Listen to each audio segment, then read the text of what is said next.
Hello everyone, vidonko.com ওয়েবসাইটে তোমাদের সবাইকে স্বাগত জানাই।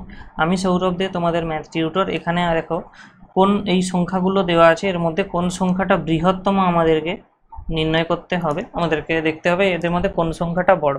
তো আমরা একটা জিনিস জানি, দেখো যে যদি a গ্রেটার দেন b হয় আর m যদি একটা ধনাত্মক বাস্তব সংখ্যা হয়, তাহলে আমরা a two the power m greater than b two the power m বলতে পারবো এখানে।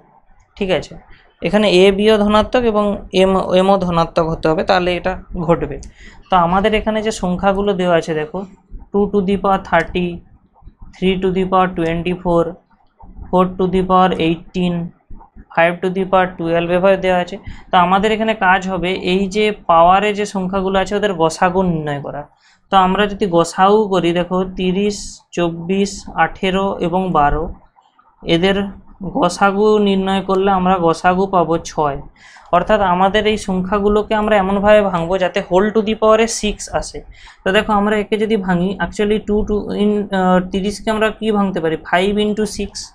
একইভাবে এই 24কে আমরা ভাঙতে পারি 4 ইন্টু 6।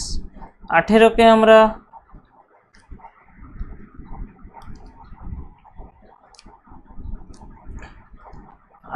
আমরা এখানে ভাঙতে পারি 4 টু দি পাওয়ার 3 ইন্টু 6, এবং এখানে 12কে আমরা ভাঙতে পারি 5 টু দি পাওয়ার 2 ইন্টু 6।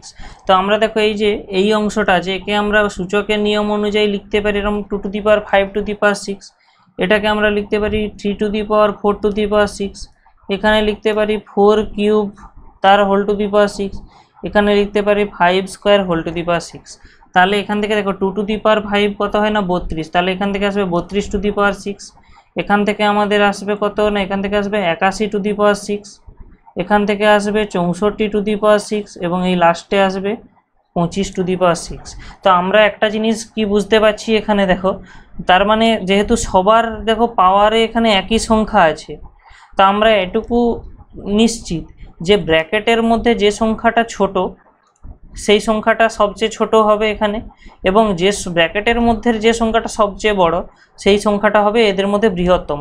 তো ব্র্যাকেটের মধ্যে সবচেয়ে বড় দেখো এইটা আছে 81 টু দি পাওয়ার 6-এর।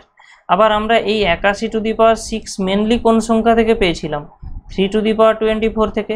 তো সেই কারণে এখানের যে অ্যান্সার হবে সবচেয়ে বৃহত্তম যেটা, সেটা হবে 3 টু দি পাওয়ার 24।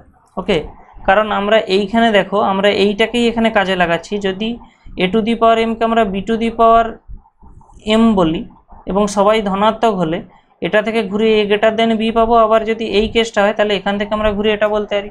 তো আমাদের এখানে এই চারটা সংখ্যার মধ্যে নিশ্চয়ই দেখো যেহেতু টু দি পাওয়ারে এখানে একই সংখ্যা আছে সব, তার মানে যে সংখ্যাটা বড় মানে ব্র্যাকেটের মধ্যে যে সংখ্যাটা বড় সেটাই সবচেয়ে বড় হবে। সেই কারণে আমরা এই বি অপশানটা এখানে সঠিক অ্যান্সার হচ্ছে, অর্থাৎ 3 টু দি পাওয়ার 24 হবে সবচেয়ে বৃহত্তম সংখ্যা। তো vidonko.com ওয়েবসাইটে ম্যাথটি দেখার জন্য তোমাদেরকে অসংখ্য ধন্যবাদ জানাই। এরকমই নানা প্রশ্ন এবং তাদের সমাধানের জন্য তোমরা আমাদের ওয়েবসাইটটি ভিজিট করো। ধন্যবাদ।